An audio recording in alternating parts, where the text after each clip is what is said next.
বাবা চলে যাওয়ার পরে দেখলে কত বাসন ছিল, তো লাস্ট ভিডিও ওই অবধি করেছিলাম। তো খাওয়া দাওয়া কমপ্লিট হয়ে গেল, বাবা চলে গেল। এখন এই যে খেয়েছি, এই জায়গাটা লেপে নেব।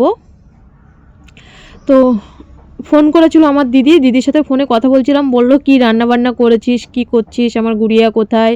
তো দিদির সাথে কথা বলে তারপরে আবার বৌদি পরপর ফোন করলো। তো আমি আবার বললাম যে মায়ের কাছেও ফোন করলাম, এই লেপতেই সবার কাছে ফোন করলাম যে চলে গেছে বাবা আর কি।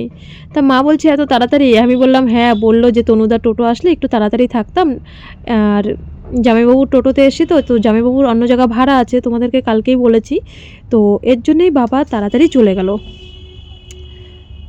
তো আসার পরে তো আমার ঘর দুয়ার লেপা হয়নি। তো আজকে সকালবেলা ব্যস্ততার কারণে দেখলে রানীদের বাড়ির থেকে গোবর মানে এনে রেখেছি, বা আমি দিদিদের বাড়ির থেকেও গোবর এনে রেখেছি। তো লেপাপুচি আর হয়নি। আজকে যত রাতেই হোক, আজকে আমি মানে একদম শেষ করবই কাজ, যত রাত্রে হোক। আসার পরের থেকে আমি একটুখানিকেও নিস্তার পাইনি, এই ইঁদুরের মাটি তুলতে তুলতে লেপাপুচি আর আমার করা হয়নি।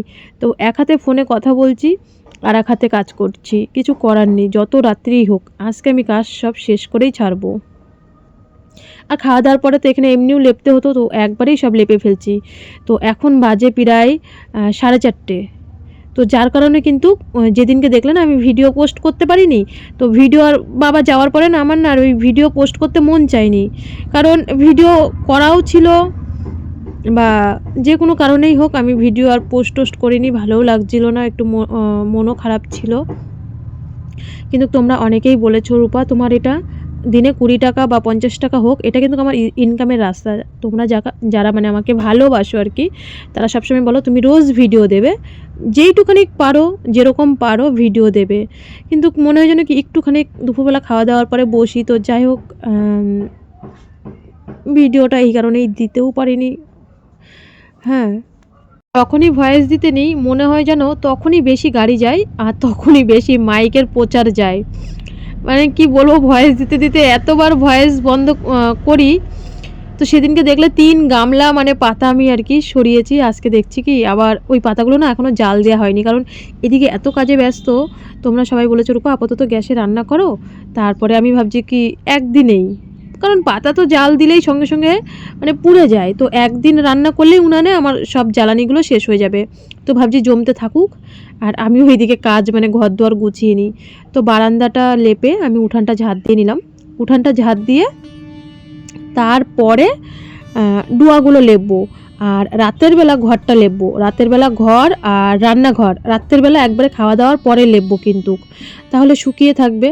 তো সকালবেলা উঠে, নাহলে সকালবেলা ভোরবেলা যদি লেপি না, তাহলে কিন্তু কাদা কাদা হয়ে যায়। আর রাত্রিবেলা লেপে নাইটিটা ছেড়ে শুয়ে থাকলে মানে কাদা কাদা অতটা তো পাড়ানো খচানো হয় না, তো ঘরটা সুন্দর থাকে, এই হচ্ছে ব্যাপার। তো মানু এইদিকে ঘরে পড়ছে। তো মানুর আজকে সকালবেলা টিউশনি পড়া ছিল, আর এই বেলায় কিন্তু ওর আর পড়া নেই, কালকেও পড়া নেই। তো যেদিনকে পড়া না থাকে সেদিনকেই আমি বলি কি আমাদের বাড়িতে যেই আসবে মানুর পড়া না থাকলে ওই দিনকে আসতে বলি। তো আজকে মানুষ শুধু এক জায়গায় পড়া ছিল, তো হচ্ছে এর জন্যই বাবা আজকে এসেছে। আর কালকে তো রবিবার, আমার না মাথায় নেই, আমি ভেবেছি কি রবিবার দিন শিবরাত্রি। তো বাবাকে বলছে শিবরাত্রির দিন কিন্তু হচ্ছে মাংস টাংস খাওয়াবে না, তোমাকে আজকেই আসতে হবে। তো শুক্রবার দিনকে, আর শনিবার দিনকে মানুর শনিবারও পড়া নেই, হ্যাঁ শনিবারও পড়া নেই, রবিবার দিন মানুর পড়া আছে। তো আমি বললাম রবিবার দিন ও 2 জায়গায় পড়া, তুমি কিন্তু বাবা ওই দিনকে আসবে না, কারণ যাকে দেখতে আসবে সেই বাড়ি থাকবে না। তো বাবা এর জন্যই শুক্রবার দিন আসলো। তো এইদিকে সন্ধেবাতি দিয়ে দেখো বারান্দা ফারান্দা লেপে সন্ধেবাতি দিয়ে ওর দাদুকে আর কি পায়েস আর মিষ্টি দেওয়া হয়নি দুপুরবেলা, মানে ভাত খাওয়ার সময় খাইনি। তো এখন সন্ধেবেলা টিফিন দিয়ে এসছি, আমরা একটু চাটা খেয়েছি।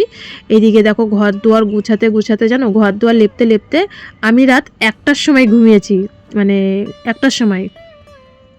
হঠাৎ করে দিদি ফোন করলো, দিদি আসবে বলছে প্রায় 3 মাস 4 মাস ধরে আসবে। তো মানুষ সোয়েটার কিনে রেখেছে, প্রায় শীতের আগে সোয়েটার কিনেছে, কাশ্মীরের সোয়েটার। তো দিদি সে থেকে আসবে আসবে, তোমরা তো চোখের সামনেই দেখছো। আমি আর হাতে গোনা 3-4 দিন বাড়ি আছি, আবার ভেলোরে যাব। 11 তারিখের থেকে টিকিট মারবো, 10 তারিখের থেকে যেদিনকে টিকিট হবে সেদিনকেই চলে যাব। তো হাতে গোনা 3-4 দিন।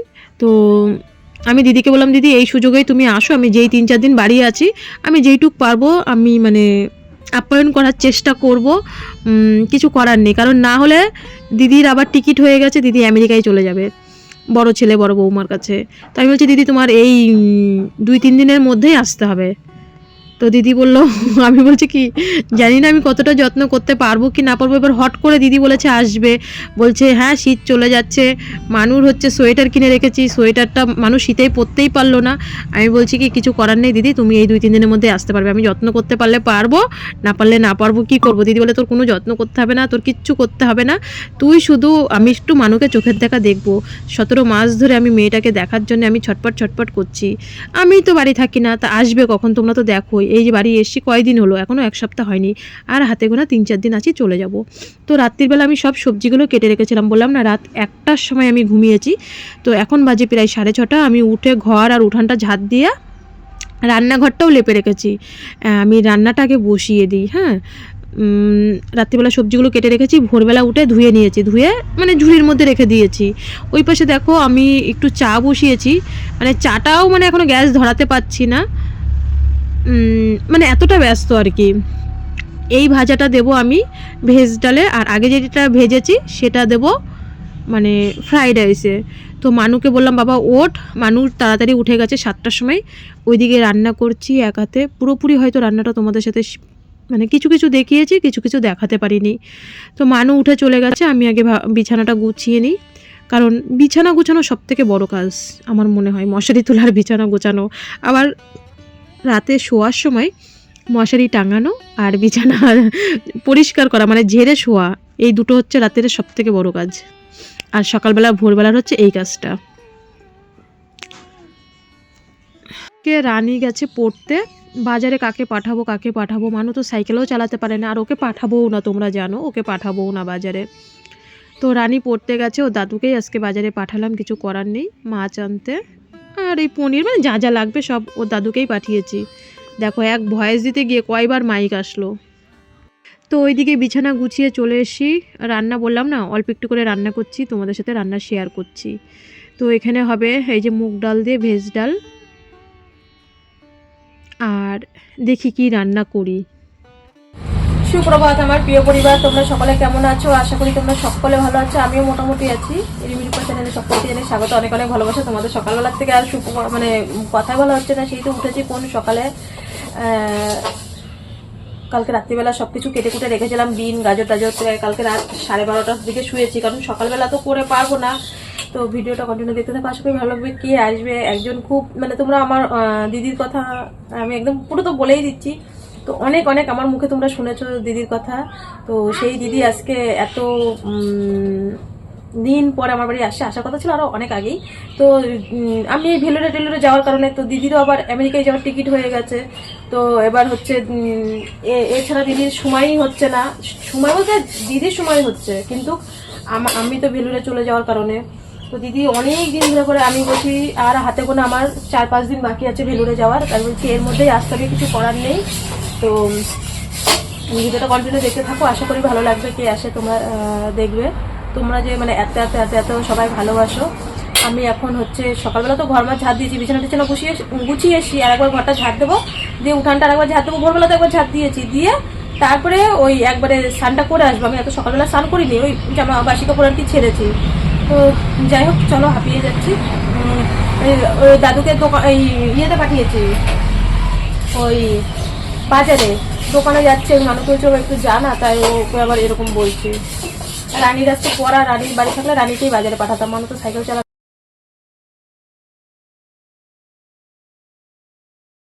দেখো তোমরা তো আমার ঘরের পরিস্থিতি কি দেখেছিলে আমি ভেলুর থেকে যখন আসলাম। তো দেখো কালকে রাত্রে ঘর লেপে রেখেছি, এই দেখো সকালবেলার মধ্যে কিন্তু শুকিয়ে গেছে, আর যদি ভোরবেলা উঠে লেপতাম তাহলে কিন্তু শুকাতো না, সেই ঘরটা পাড়া দিতেও বা কেমন লাগতো। আমি একদম সুন্দর যদি সামনে থেকে দেখতে তা বুঝতে পারতে, মানে একদম সোনার মতন চকচক করে ফেলেছি ঘর দুয়ার, কিন্তু ঘর বারান্দা সব, কিন্তু উঠানটা আমি গোবর দিতে পারিনি। ভাবলাম থাক গে, আর উঠান গোবর দেবো না, আর বাড়ি তো আছি বেশি না, বেশি তো দিন নেই বাড়ি থাক, আবার ভেলোরের থেকে ঘুরে এসে নিই, এখন যদি বেশি কাজ করি আমার হচ্ছে শরীরটা খারাপ হয়ে যাবে, কারণ এই উঠানে গোবর দিতে গেলে অনেকটা টাইম লাগবে, অনেক জল টানতে হবে। তো ঘর ঝাড়া কমপ্লিট, মানে পরিষ্কার করা। রানী যাচ্ছিল, রানী আবার ঢুকে গেল আমাদের বাড়িতে। সকালবেলা প্রথমে কিন্তু একটু ভাত তরকারি করে নিয়েছি, মানে বাড়ির খাবারের জন্যে। তো ও দাদুকে দিয়ে সব বাজার করিয়েছি, পাবদা মাছ, পনির এনেছি। আমি রানীকে বললাম, রানী এইটুক পনির ছোট ছোট করে দিবি, ভেজ ডালের ভিতরে দেবো, আর বাদবাকি পনিরটাও মানে বড় করে কাটবি, ওটা আর কি আমি পনিরের কিছু একটা রেসিপি করব, দেখা যাক কী করি। তো ওদের কাছে আমি মজা করে বলছি, কী রে পনিরের কী রেসিপি করব, একই রকম রেসিপি সব রকম তো হয় না, এক একটা এক এক রকম হলে কিন্তু ভালো লাগে। তো এইদিকে রানী দেখো টমেটো কেটে দিল চাটনির জন্যে, আর মানে পনির কেটে দিল, তারপরে একটু আলু কেটে দিল। তো দিদিরা প্রায় সোদপুরে যখন চলে এসছে ফোন করলো, তারপরে মানুকে বললাম, বাবা তুই স্নানটা করে নে। রানী বলছে, আমার ঠান্ডা লেগেছে, আমি এত তাড়াতাড়ি স্নান করবো না। আমি বললাম, তোর এত তাড়াতাড়ি স্নান করতে হবে না, তুই 12টার দিকেই করিস। আর মানু তো খুব তাড়াতাড়ি স্নান করে, ওর অভ্যাস আছে, ও স্নানটা করে নিক। তো মানু ওইদিকে স্নান করতে চলে গেছে, যখন দিদিরা জাগুলিতে, তখন মানে আমাদের বড় জাগুলিতে ফোন করলো, তখন মানুষ স্নান করতে চলে গেছে।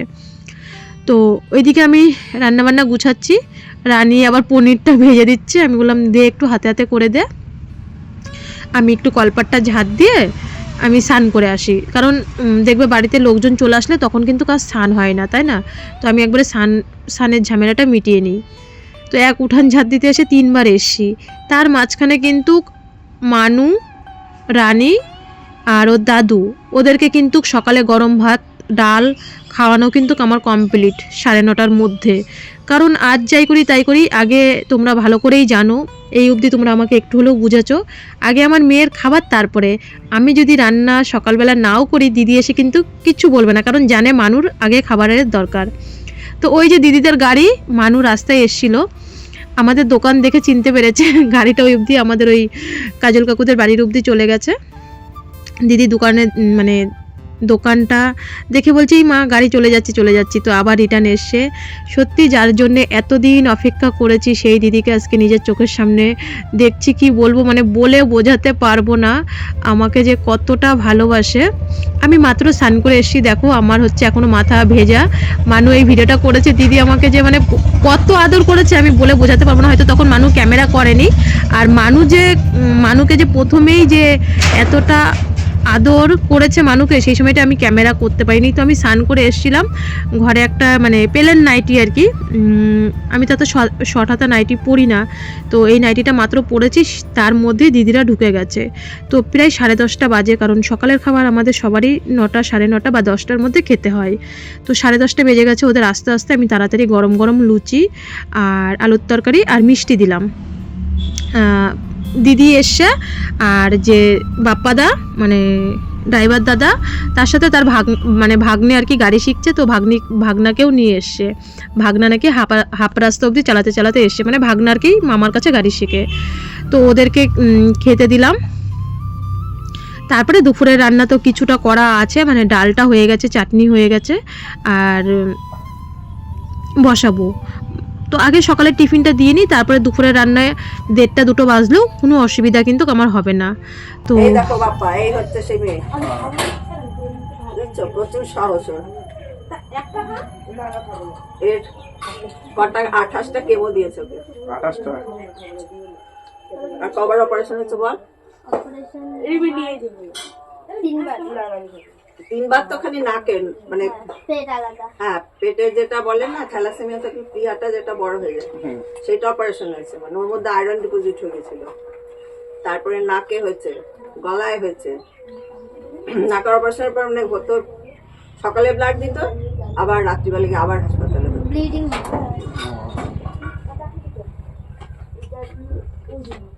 ওরা নি তো দিদি মিষ্টি খায় না, রানীকে বলছে, রানী মিষ্টিটা মা তুলে নে। সত্যি রানী আমার হাতে হাতে অনেকটা কাজ আগিয়ে দিয়েছে, সত্যি বলছি, ও যদি না থাকতো আমি একা একা এতটা পারতামও না। তো আমি মানু আর হচ্ছে রানী ওরা না ভাত খেয়েছে বলে ওরা কেউ লুচি খেলো না, করা আছে, ওরা বলছে আমরা বিকালে খাবো।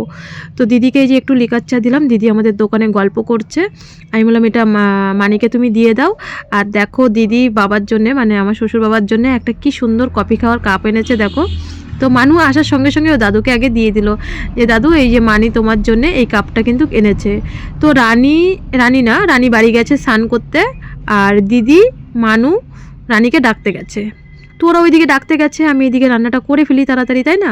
তারপরে আসলে আবার গল্প করব দিদির সাথে। আর দেখো আজকে সত্যি কথা বলছি মন থেকে, আমি দেখো আমরা একটু কড়া টাইটেল থাম্বনেল না দিলে কিন্তু আমাদের ভিউজ হয় না, কিন্তু ওই তো বাড়িতে আমার 2000-এর বেশি ভিউজ হয় না। তো এত ঘন ঘন আমরা ভেলুরে যাই, তো একটু যখন ভেলুরে একটু কড়া টাইটেল থাম্বনেল দিই তখন অনেকেই নেগেটিভ কমেন্ট করে, হ্যাঁ, যে যেরকম বোঝে। কারণ টাইটেল আর থাম্বনেলটা দেখেই কিন্তু আমাদের ভিডিও সবাই দেখতে আসে। তো তখন দিদি বলে কি বোন তুই থাম্বনেলটা পাল্টিয়ে দে, কারণ তোর ভিউজের দরকার নেই, কারণ তোকে কেউ নেগেটিভ কমেন্ট করলে যারা আমাকে ভালোবাসে তারা হয়তো সহ্য করতে পারে না, যে যাকে ভালোবাসে, তাই না? তো দিদি সবসময় আমাকে বোঝায়। আমি মানে এই দিদি কিন্তু চাকরি করতো, দিদির আমি যখন মেয়েবেলার ফটো দেখেছি দিদির মাজা অবধি চুল ছিল। তো দিদি আজকে সংসারের পরিস্থিতিতে ছেলেদের পড়াশোনা, এখন তো মানে ছেলেরা চাকরির সূত্রে বাইরে বাইরে থাকে, তো দিদি যখন চাকরি করতো বলতো জানিস আমি মানে একা বউ, তো ফ্যামিলি অনেক বড় ছিল, ননদের মেয়েরা, তারপরে দিদির ছেলেরা, বলে এত সংসারে রান্না বান্না চাকরি করে না আমি না নিজের চুলটাকে আর সামলাতে পারিনি রে বোন, তুই যেমন নিজের শরীরে যত্ন করিস না ওরকম আমিও। তো এর জন্য আমি চুলটা কেটে ফেলেছি। আমি বলি কি বাহ, তোমার যে পুরনো ফটোগুলো ওই মাজা অবধি যখন চুল দেখি আমার কি কষ্ট হয়, মানে এত সুন্দর চুল আর তুমি কেটে ফেলেছো। তো দিদি বলে ওইটাই হচ্ছে পরিস্থিতি। আর দিদি মানে কি বলবো, বৌমার এত প্রশংসা, মানে বৌমাকে গুড়িয়া বলে ডাকে। তো বৌমার ফটো দেখালো, বৌমা তো আমেরিকায় থাকে, তো বলছে আমার বৌমা শাড়ি পরে। সত্যি কথা বলতে কি যেই সব শাশুড়িরা না বৌমা যতটা না প্রশংসনীয় তার থেকে যদি বেশি করে কিন্তু ভীষণ ভালো লাগে, কিন্তু কারণ শ্বশুরবাড়িতে সব মেয়েরা এসেই কিন্তু শ্বশুরের মুখে বৌমার প্রশংসাটা শুনলে কিন্তু বেশি ভালো লাগে। দিদি এত বলছে জানিস আমার বৌমা আমার বান্ধবী, একমাত্র আমার বান্ধবী হচ্ছে আমার বৌমা। তাহলে বলো তো কতটা ভালো লাগছে, বলছে আমার গুড়িয়া হচ্ছে আমার বান্ধবী, মানে এগুলো শুনলেও ভালো লাগে। তো আমি বলছি যার এত ভালো শাশুড়ি তো তার তো বৌমা এমনিই ভালো হবে। দিদির সাথে শুধু বৌমার গল্পই, ফোন করলেও বৌমার প্রশংসা করে, সবসময় বৌমার প্রশংসা করে দিদি, জানো না? তাই তো ওই দিদির বৌমা ফোন করলো, দিদির ছেলে ফোন করলো, ভিডিও কলে সবাইকে দেখলাম, হ্যাঁ। তো দিদির ফোনে আর কি আমেরিকার আর কি ফটো দেখছিলাম। তো দিদিও সামনের মাসে আমেরিকায় চলে যাচ্ছে বলে দিদি মানে আর কি এত তাড়াতাড়ি এসছে, না হলে আবার কবে দেখা হবে।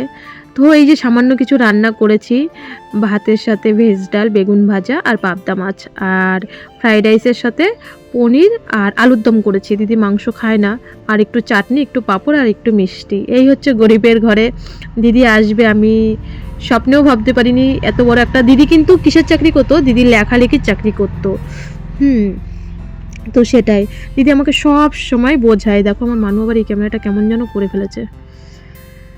দিদি একটু খেলো, এত কিছু রান্না করেছি। আমি বলছি কি দিদিরা চেয়ার টেবিলে খায়, আমাদের বাড়ি চেয়ার টেবিল নেই, মাটিতে বসে খাচ্ছে, কেমন লাগছে? দিদি বলছে সবার সাথে এই যে কাপড় পেতে বসে খাচ্ছে কি ভালো লাগছে।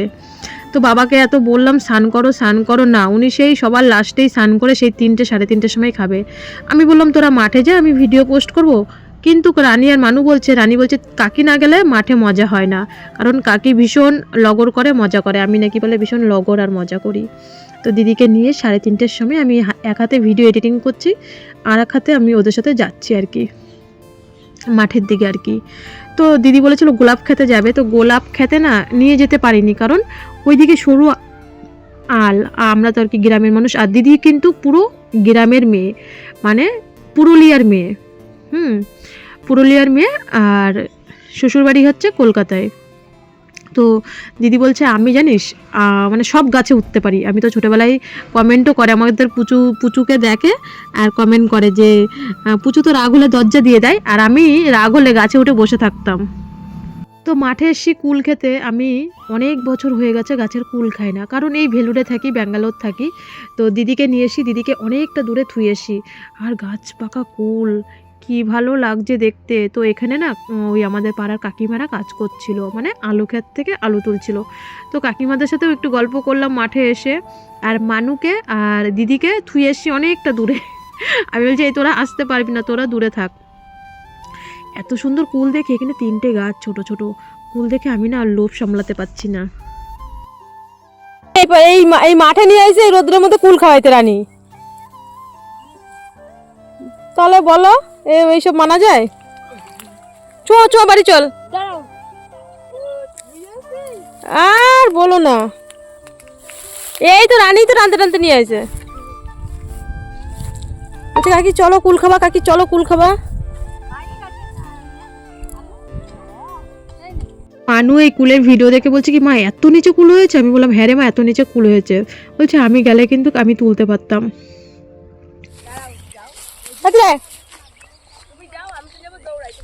ও তাহলে আমি যাচ্ছি।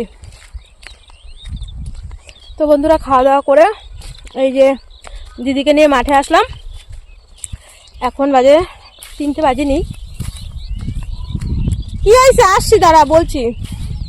ওই এদিকে ক্ষেতের আল তো জল, মানে জমিতে জল, তো দিদি আসতে পারবে না, মানুষও আসতে পারবে না আমাদের মতন জোরে জোরে। তো আমি রানিয়ে এসেছি অনেক বছর পরে, গাছ থেকে পেরে ফুল মুখে দিলাম। আসিস না আমরা আসছি। এখনও ভিডিও টিডিও পোস্ট করা হয়নি, ভিডিও শেপে বসিয়েছি। তো আমি বললাম চল ততক্ষণ ঘুরে আসি। ভিডিও তো সারা বছর করবই, দিদি তো আর কবে আসবে আবার তার নেই ঠিক, তাই না? ভিডিও তো সারা জীবনই করবো। তো চলো দেখো, এই দেখো ভীষণ একদম আল, আসতে পারবে না এর ভিতরে। তো এই দেখো একদম সরু আল, তো ভিতর দিয়ে ওরা আসতে পারবে না। তাই বললাম তোরা আস্তে আস্তে হেঁটে যাবি, তোরা দুজনেই আস্তে আস্তে হাঁটিস, হ্যাঁ? তো তোরা যা, আমি আর রানী তো স্পিডে চলে যাব। তো ওরা এর জন্য কী করেছে, অনেক দূরের থেকে ওরা রিটার্ন ব্যাক। আর আমি আর রানী তো দৌড়াতে দৌড়াতে চলে আসি, আমাদের তো কোনো ব্যাপার নেই।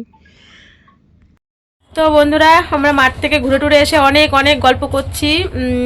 দিদি শ্বশুরবাড়ির গল্প, দিদির ননদের মেয়েটে সব আমি জানি কিছু কিছু, তবু আর কি ভালো লাগছে। মানে ওই তাই তো দিদি এই যে ফোন করলো যে, হ্যাঁ। তো তোমরা দিদির কথা তো অনেক শুনেছো। আমি অনেক বলেছি রুমাদি, কিন্তু মিমির নাম কি? রমা। দিদির নিজের হাতের বই তৈরি, দে বাবা বইটা দেখায়, নিজের লেখা বই। তো বইতে দেখছি যে তখন তখন মানুষজনে দেখো নিজের হাতের বই, নিজের হাতের লেখা, তার মানে বুঝতে পারছো দিদির কতটা সম্মান, কতটা যোগ্যতা। তো আমি তো সেই তুলনায় কিছুই না, যেটা সত্যি তাই। দেখো দিদির আগের ফটো, দিদির হাতের বই। মানুরে বলছি যদি এই বই পড়ে পড়ে মাঝে মাঝে যদি না শোনাস, তুমি তো যোদ্ধা। আমি অনেক, এই দিদি জানো আমাকে কত মানে একদম পুরো মায়ের মতন বলো, মানে পুরো। আমি দেখো ভেলুরে গেলে আমার তো বাড়ি আসলে 2000 ভিউজ হয়, তো 2000 ভিউজে 40 টাকা 50 টাকা হাইয়েস্ট। তো ভেলুরে গেলে একটু করার টাইটেল থাম্বনেল দিলে তখন 2-1জন নেগেটিভ কমেন্ট করে, দিদি আবার সঙ্গে সঙ্গে ফোন করে বলে কি তোর ভিউজের দরকার নেই, তুই থাম্বনেলটা পাল্টিয়ে দে। তাও লোকে তোকে বাজে কথা বললে না ভালো লাগে না কমেন্ট আসলে, মানে সব দিক দিয়ে সব রকম। যদি হয়তো আমার ভিডিওতে কোনো সময় কিছু হয়, আবার সঙ্গে সঙ্গে বলবে এটা এই এটা সেই, অনেক কিছু মায়ের মতন শিখায়, সন্তানের মতন আমাকে শিখায়। মায়ের কাছ থেকে অনেক কিছু শিখতে পারি। দিদি মানে তো বড় দিদি, মানে মায়ের সমান। তো তোমাদের কাছে অনেক গল্প করেছি, রুমাদি বলেছি। তো সেই দিদি আজকে সেই আসার কথা দিদি 3-4 মাস আগের থেকেই, শীতের থেকে। তো আমরা ভেলুরে যাই, সেই কারণে তো দিদি আসতেই পারে না, আমাদের জন্যই আসতে পারে না। তো দিদির আবার বড় ছেলের কাছে আমেরিকায় যাওয়ার আছে। তো দিদি বলছে না এবার আমি যাবই। হ্যাঁ, তো দিদি বলছে এবার আমি যাবোই। আমি বলছি কি আমার মনে করো 4-5 দিন বাকি আছে, যেমনই থাক আমার ঘর দুয়ার, এই যে এত বড় একটা মানুষ আমার বাড়িতে এসে, এই মতাই তো যেমনই আছে গোছানো গাছানো। কারণ আবার এই যে এসছি 1 সপ্তাহ হলো, আবার এই 4-5 দিনের মাথায় আবার চলে যাব। তো কিছু করার নেই, দিদি এর মধ্যে আসলেই মানে হবে। তো দিদি বলছে না আমি এবার যাবই। তো এই যে আজকে মানে নিজের চোখে আজকে বিএমটি দিন থেকে আমার হাতটা শক্ত করে ধরেছিল। বাড়িতে মানুষ জামা কাপড় ছিল, যখন আমরা ওখানে 9 মাস ছিলাম আমাদের জামা কাপড় ছিল না। মানে অনুষ্ঠানে, যে বড়দিনের অনুষ্ঠানে ও ফার্স্ট জামা দিদি পাঠিয়েছিল। ও যে অনুষ্ঠানে যাবে 9 মাস থাকার পরে সেই জামা কাপড়গুলো 9 মাস সবসময় পরলে বাড়ি পরার মতন হয়ে গেছিলো। তো সেরকম ভালো জামা কাপড়ও নিয়ে যায়নি। তো ফার্স্ট জামা কাপড় মানে ওই ও যে অনুষ্ঠানটাতে উপস্থিত ছিল, এই দিদি পাঠিয়েছিল।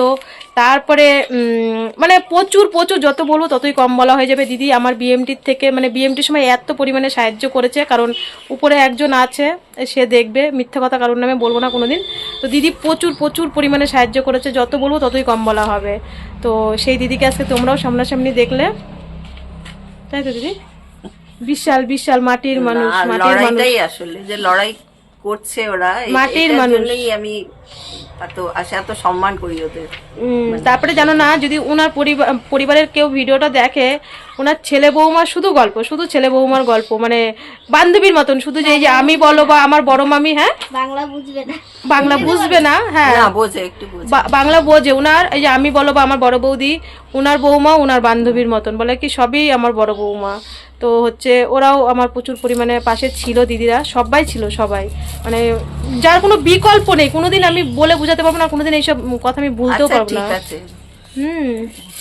তো দিদি এখন যাওয়ার টাইম হয়ে যাচ্ছে, 4:30 বাজে। তো বেরোবো। দিদি একজন লেখিকা, তার মানে বুঝতেই পারছো দিদি কত শিক্ষিত মানুষ। হ্যাঁ, আমার মতন মানুষের সাথে যে প্রথম দিন থেকে আমার যুদ্ধের মানে হাত ধরেছে, আমি বলে বোঝাতে পারবো না। এমনকি দিদির বৌমা আমার যুদ্ধের হাতের সাথী আছে। অবশ্যই তোমরা সকলে আমাকে যে এত ভালোবাসো একজন মুখ্য সূক্ষ্ম মানুষকে। তো দিদি এখন চলে যাচ্ছে, জানি না আবার কবে দিদির সাথে দেখা হবে, অবশ্যই দেখা হবে। আমার এই বড়দির বৌমা, মুনমুন্দি, তোমরা সবাই আমার সাথে ছিলে, মানে এত সহযোগিতা করেছো। তোমাদের আশীর্বাদ কোনোদিন বিফলে যায় বলো? তোমাদের আশীর্বাদই তো আজকে মানু ঠিক এই জায়গায় এসছে। তোমরা একজন গরিবের পাশে দাঁড়িয়েছিলে বলেই হয়তো আমি শেষ লড়াইটা করতে পেরেছি তোমাদের সাথে। এখনও যুদ্ধ আছে, 2 বছরের যুদ্ধ, তোমরা জানো মানুষ যে হরমোনের ট্রিটমেন্টের ব্যাপারে। তো তোমরা একটু এইভাবেই পাশে থেকো।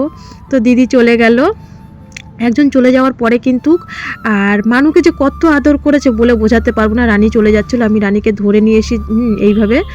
আর ভিডিওটা বন্ধুরা আজকে এখানেই শেষ করছি। দিদি কি মানুষ জন্য এনেছে অবশ্যই তোমাদের কালকের ভিডিওতে দেখাবো। আজকে ভিডিওটা বড় হয়ে যাচ্ছে। সবাই ভালো থেকো, সুস্থ থেকো।